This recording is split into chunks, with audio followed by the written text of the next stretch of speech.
31 ऑक्टोबरला विश्व परिषद झाली, जागतिक परिषद झाली, त्याच्याविषयी मला सांगावं, त्याच्याविषयी तुमच्याकडे बोलावं आणि हा जगाचा संदेश आहे तो तुमच्यापर्यंत पोचवावा यासाठी ही पत्रकार परिषद बोलवलेली आहे.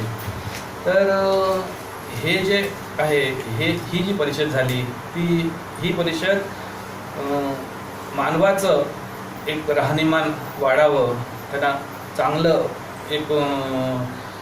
त्यांना सोयी प्राप्त व्हाव्यात, चांगली सिटीज तयार कराव्यात आणि इको फ्रेंडली राहावं. म्हणजे निसर्गाला आपण धरून निसर्गाचा संहार न करता त्याला जोपासून आपण कशी हे प्रगती करता येईल, माणसाचं जे राहणीमान आहे ते कसं वाढवता येईल ह्याविषयी तिकडे परिषद झाली. ह्यामध्ये अनेक देशांचे प्रतिनिधी आले होते, जगातून सगळ्यातून लोक आले होते आणि ह्या सिटी मेयर पुष्कळ लोक आले होते, म्युन्सिपल कमिशनर म्हणतात असे लोक पुष्कळ आले होते आणि त्यांनी आपापल्या सिटींचं तिकडे हे प्रेझेंटेशन केलं. आणि आता चायनामध्ये 500 सिटी स्मार्ट सिटी बनवायचं असं एक प्रोजेक्ट आहे.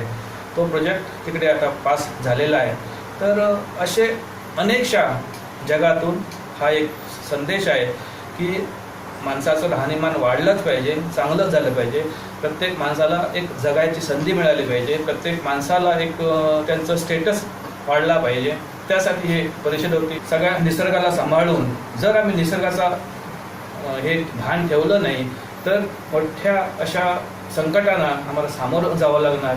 आता दिल्लीचं उदाहरण घ्या, अनेकशा असं प्रदूषण किती वाढलेलं आहे, मुंबईला किती प्रदूषण वाढलेलं आहे.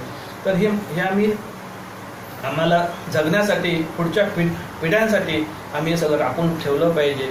आणि जर आम्ही ठेवलं नाही तर अनेक अशा